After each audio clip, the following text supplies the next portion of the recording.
free agency moves, Orlando Brown Jr.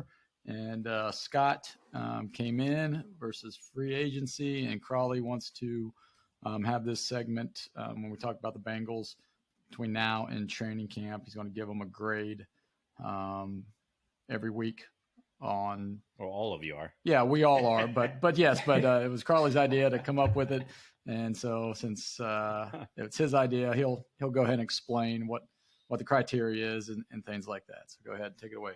Yeah, so just with free agency now being a couple weeks into it now, the draft's a month away. I just figured things change. Things can change fairly quickly. You add one player and that changes things. I just figure we can grade on a weekly basis where we feel the off season is going. So just off season moves, where we feel how they've done as the front office, dealing with the off season. So that's where we're going at. Am I starting with my grade? Yeah, why not? Okay. So I give them a B to B minus, and if they stay where they're at, it's going to keep dropping because my concern. I've zero problem with Orlando Brown. Matter of fact, I love it because anything to protect Joe Burrow, make it better for him and easier for him to be a quarterback for the next 10 years, if not more, I'm all for. So that's good. Nick Scott sounds like he's going to be a good addition. Kind of underrated, it sounds like. Worked his way up. I heard somebody say he's kind of the Mike Hilton of safeties. That's kind of what they view him as. I think he was a 7th rounder and has just worked his way from special teams and had a pretty good season last year, even though the Rams weren't very good. But they thought he was not the main reason why, or one of the main reasons why that was. So anyway, so I like that. So I'm giving him a B. About a week ago, I probably would have given him a B plus.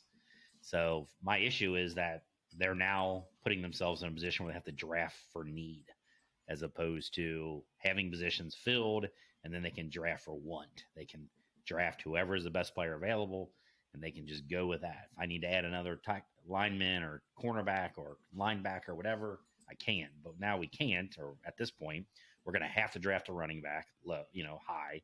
We're going to have to draft a tight end high because we literally have none of them.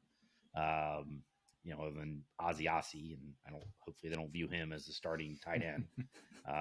So we put our position in a situation where we have to draft for need, and I think they could have done more to not do that. I mean, maybe they had a low grade on Dalton Schultz. I don't know. He went for $9 million. You can't tell me the Bengals don't have $9 million to spend on Dalton Schultz, a starting tight end.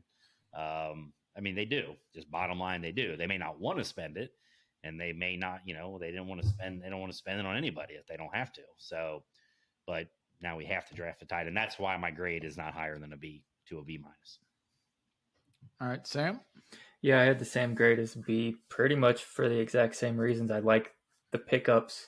The pickups, I think, are A minus, B plus pickups, Orlando Brown and Scott.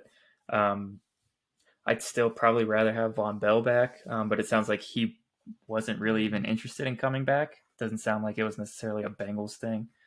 I'd like to have Hayden Hurst back, but I mean, that's out. So that's why I'm at the B. I think, if Hurst would have been brought back, he'd be in the A minus range, but he wasn't. He's in Carolina along with Bell. So yeah, like Crawley said, now we really do have to draft for need, and versus want.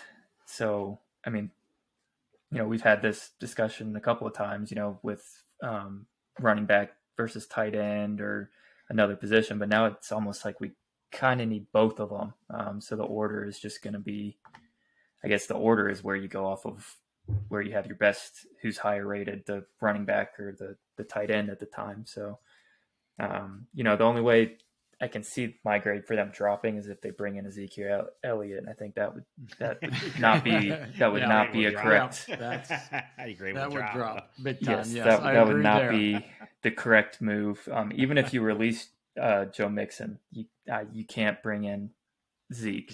No. Zeke. I mean, Joe was on a downturn last year, but I don't think he's washed. Zeke is washed. Like, he's washed. So I don't. Yeah, you just can't bring him in. Yeah, I mean, I'm with you guys between the B minus C plus range. I mean, I love the additions. Didn't like the subtractions, but that's going to happen when you become good teams, right? When you become a good, people want your players. So that's, look at Kansas City. They lost Orlando Brown. They lose people, but they keep getting people, in to replace them, and they got Mahomes. And that's the thing that, we have to, model ourselves after is Patrick Mahomes, Kansas City Chiefs. You keep him upright, keep him healthy, even if he isn't healthy with the bad ankle, if you want to say he had a bad ankle or not. But, they invest in the line to protect him. And then, Juju Smith-Schuster, for crying out loud, it was their number one. And, and then they had a couple of rookie running backs playing. And, Mahomes just makes everybody better. And Burrow is in that same breath where he can make everybody around. For crying out loud, when, Chase was gone and Higgins was out, Trent Irwin, the crocodile hunter, man, was scoring touchdowns left and right. So, so don't tell me. Is he back? Is Trent Irwin back? I know Trent Taylor is. Trent Taylor is back. I don't know if the crocodile hunter is back or not. So he might be, but I wouldn't be opposed for him to come back. No, I wouldn't either. As just the insurance guy. So, yeah, I'll probably go with B-. Draft